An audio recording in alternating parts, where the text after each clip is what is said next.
Welcome to the Medium in the Middle podcast. I'm your host, Stephanie, the medium in the middle. On this podcast, I share my journey as a developing psychic medium, as a Reiki master teacher, as an Akashic record practitioner, and anything else that's thrown my way.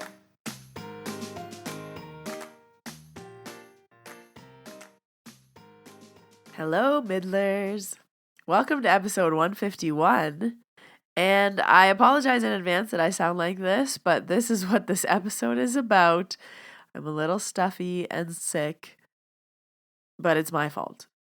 I called this upon myself. I manifested this. I've done a podcast episode before, Be Careful What You Wish For, and here I am in that situation. So I wanted to share this as a reminder during cold and flu season. Don't manifest yourself sick. Let's start off with the card pull for this week.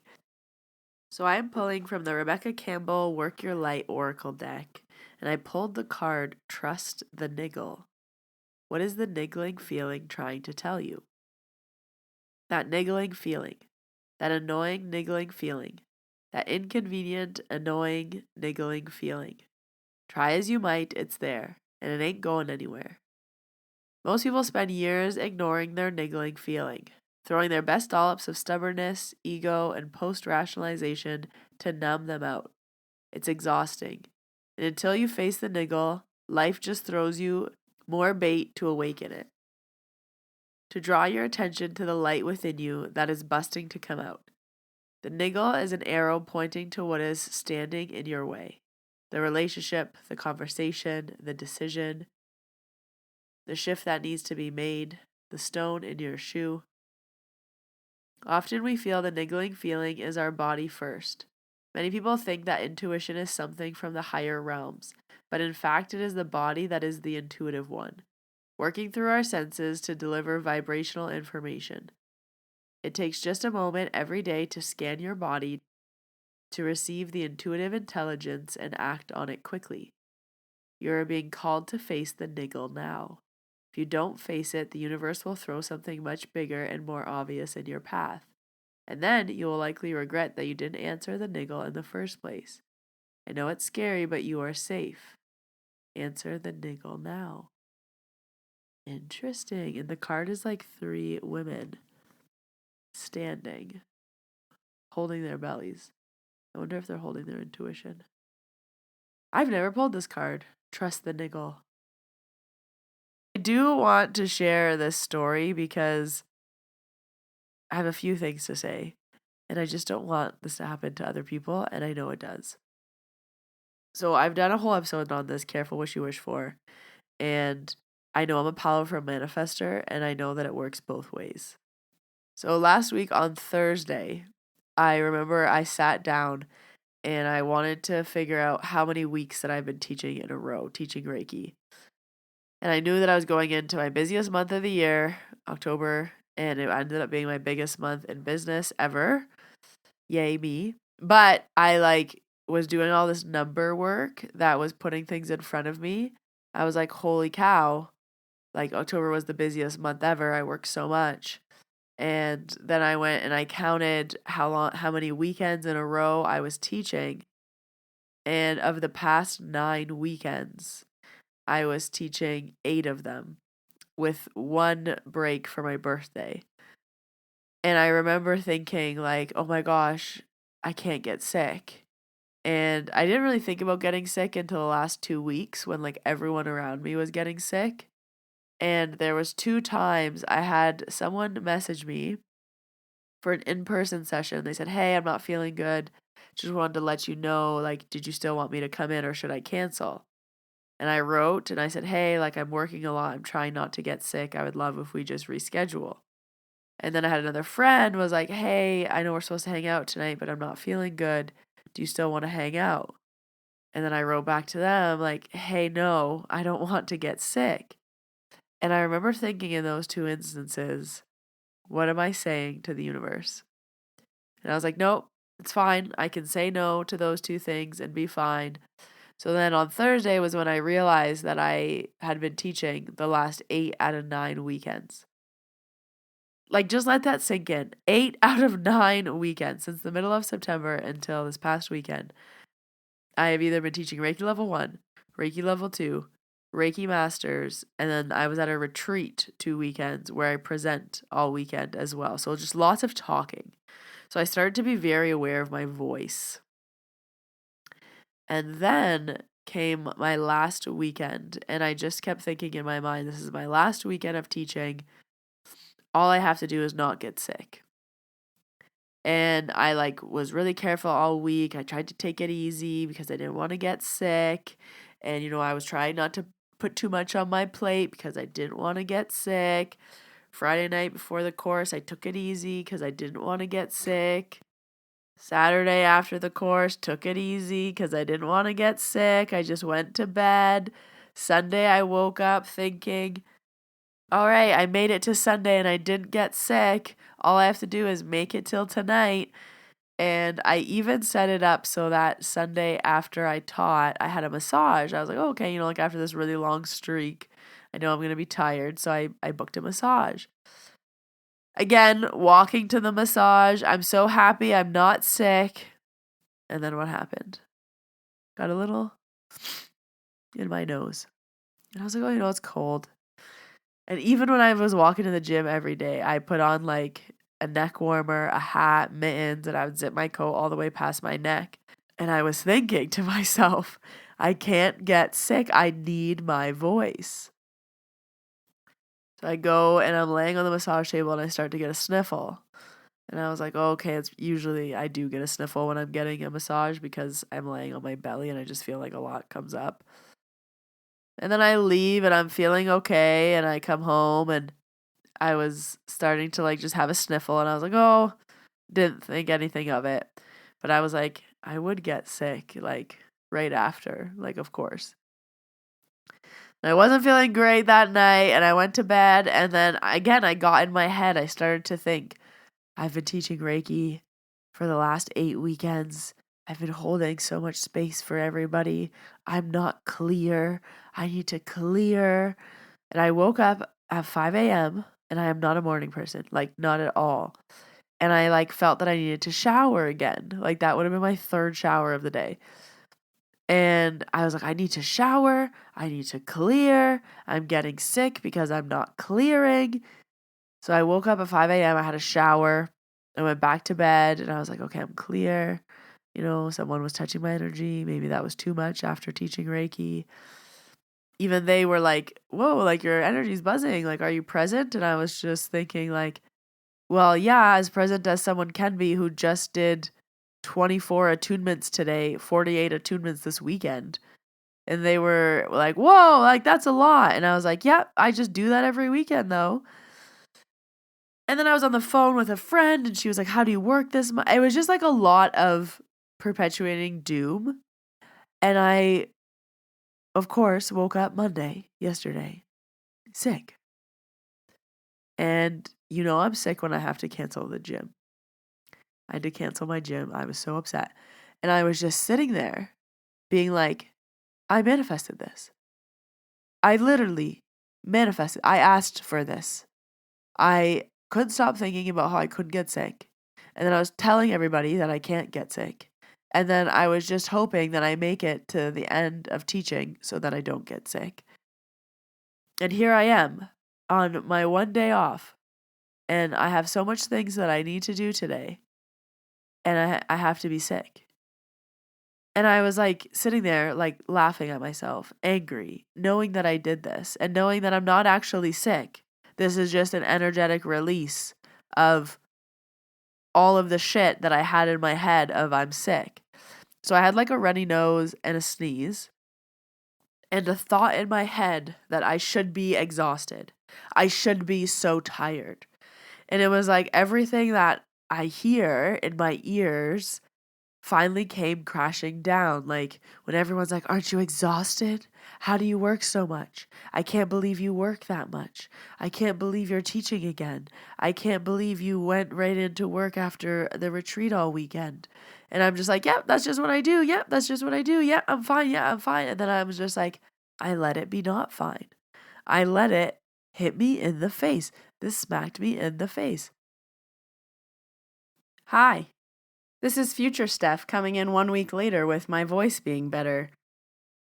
So my plan was to finish recording the podcast the next day. And the next day my voice was worse. And all day I was like, I'm going to do the podcast. I'm going to do the podcast. And the voice was worse and worse and worse. And eventually I just had to be like, nope, no podcast this week. Okay, universe, I hear you.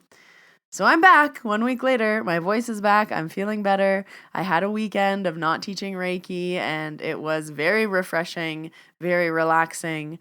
I felt like I had so much time on my hands. So apologies for there being no podcast last week, but I do have more to say about this topic. So I'm coming back with a voice to continue to discuss it. And I didn't want to re-record the beginning of this podcast because you guys know that I'm always authentic as possible and I like to show you the real. And I am not one to make things prime and proper and perfect. I like to get it out, do things before they're perfect. And I also like to show you the real behind the scenes. So I'm leaving my snuffy voice there for you. But the second part of this podcast that I wanted to talk about was about the throat chakra. So it's interesting because on the Sunday, when I started to get that scratchy throat, I teach Power Hour in my Reiki Level 1 class. And Power Hour is 1 hour where I give myself to talk about the chakras and I just go nuts for an hour. I get really excited and I have a little skeleton that I show on and I give all these examples and I'm teaching people about how to recognize energy in their body, how to know what their body is telling them, how to recognize signs and symbols and what they mean energetically. So it's just this like super fun hour. It's my favorite part of Reiki, learning what the energy means in your body. Now, there's a portion of that where I talk about the throat. And there is a line in my Reiki training booklet that I always highlight for my students and I tell them, this is a very important line. Like, this is what I love about the throat. And I'm going to read it for you here because as I was teaching this on the Sunday, I literally thought to myself, and this is why I'm going to get sick. Because what has been in my mouth all week?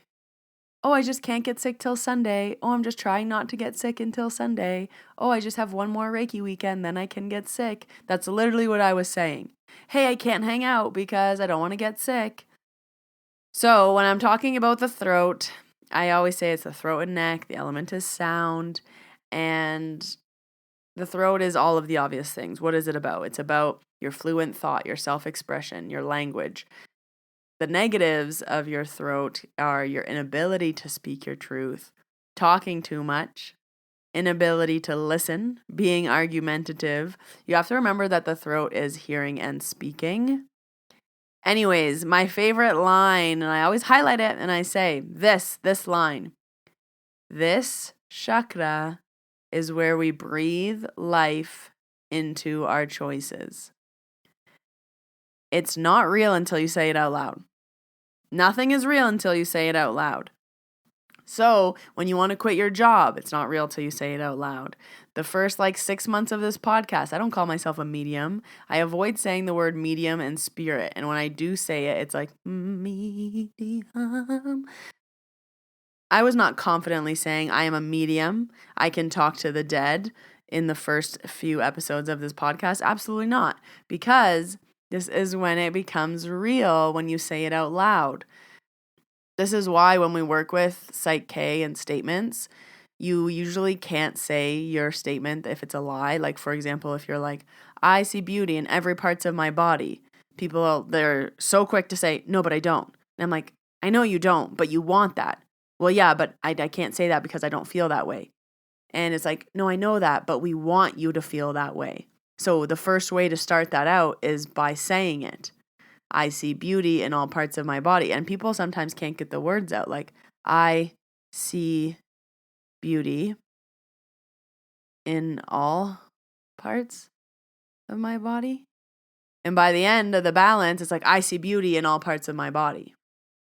So just be mindful that the throat is very, very powerful. This is why even when I'm sick, I will not say I'm sick because I don't want to tell myself that. And if you want to think that I'm avoidant or anything like that, it's kind of like tricking yourself into making you feel better. And I did this when I was younger. I used to babysit all the time. You know when a kid falls down and you're like, oh no, little Timmy, you fell. Are you okay? And there's this pause when they realize that they fell and they don't know how to react yet. So they look to you to see how they should be reacting. And you're running over to little Timmy and you're like, no, Timmy, are you okay? And then little Timmy pauses. And then he starts crying because he realizes that he should be crying. So I realized that kids do this when I was younger. I used to babysit a lot. And I was like, okay, I'm going to test this theory because I noticed the pause. And whenever someone falls, I'm going to start laughing. I'm going to start laughing, not at them. I'm just going to be like, Timmy, you fell. You funny boy. Get up, you little silly. And I'm going to make it a big joke. So I started to do this where, Timmy would fall. You'd wait for my reaction and I would start laughing. And the kids would laugh. Sometimes they would be crying and laughing, but you're like telling them that, hey, you're fine. You just fell. It's okay. We're going to laugh about this. We're not going to cry about this. But like we do this to ourselves. When you're like, oh no, this is the worst day ever. I just woke up on the wrong side of the bed and now everything is bad. And of course I spilled my coffee. And of course there's no parking spaces. And of course I'm late for work and na. And it's just going to like snowball and snowball and snowball. But if you like wake up on the wrong side of the bed and then you stub your toe and you're like, nope, it's still going to be a good day. And then you spill your coffee and you're like, nope, it's still going to be a good day. And then you're late for work. You're like, it doesn't matter because it's going to be a good day. You really can shift things. So I spiraled last week and I'm not perfect and I still have these things happen to me. Obviously, I'm human. But it was also interesting. In my friend group, we all got sick and we all lost our voice and we're all very energy aware. So everybody lost their voice for a different reason. It was very, very interesting. Like we all lost our voices for different reasons. And it was very interesting, like us all coming to these different realizations. So I definitely know that I spoke truth into making myself sick. I also needed a break. I also was doing too much. I also like my throat and my voice definitely felt abused. I felt like I was talking too much and not listening. So I also did a silent day after I got sick. And I only said 3 sentences the whole day. I accidentally sang a song out loud. I talked to Archie once by accident. And then I went to the post office and I said, thank you, have a good day. So it was a very productive day, but I felt back in control of my voice after that. And I highly recommend having a silent day. If you've never had one, you can do it on like your day off. You can also, if you don't have a full day, if you have to talk to people, sometimes I like to be like silent until noon. So I won't talk until noon. I won't call anybody until noon. And it's just a nice way to like be very mindful of the hearing and listening. But also we talk so much and I'm always trying to be aware of like when I can listen more and when I can shut my mouth because I talk a lot. I am a podcaster. I have a weekly podcast that I talk. I take clients every single day. I mentor people. I teach on the weekends and I'm constantly using my throat and it's nice to listen and be on the receiving end. So this was a lesson that I wanted to share, especially we are in cold and flu season. 'Tis the season. It's getting colder if you are somewhere that has seasons. In Canada, it's getting cold. So just being mindful of what you need when you need a break and be careful of what you speak into existence. Your words are powerful. Adding on to that throat chakra little spiel that I always give. I always say, watch what you say. And I have a whole podcast on this, careful what you wish for. But if I ever say something accidentally, like, I don't even want to give an example, but if I ever say something that I don't mean, I instantly am like, no, universe, I didn't mean that. No, I don't want, no, I didn't mean to say that. I take that back. I'm not putting that out in the vibration. Like, I'm not joking about this. I'm not saying this. Like, no, because careful what you say. Your words have power. Your words have so much power. So that's what I wanted to bring to you this week. I hope it's helpful. Come back when you need a reminder. This podcast will always be here. And now that we are a week later, I do have some more announcements. The Reiki level 1 and level 2 are live for January. We are sold out for December. I am fully booked with appointments for the rest of the year. Crazy. I know you can still see me in person, but for distance and virtual sessions, that is all sold out until January. I will leave all the links that you need down below in the show notes. Come follow me on Instagram. There will be a special surprise for Black Friday. And to all my American friends, I hope you have a wonderful Thanksgiving. And I will see you all next week in your ears. Have a great week, everybody. Bye.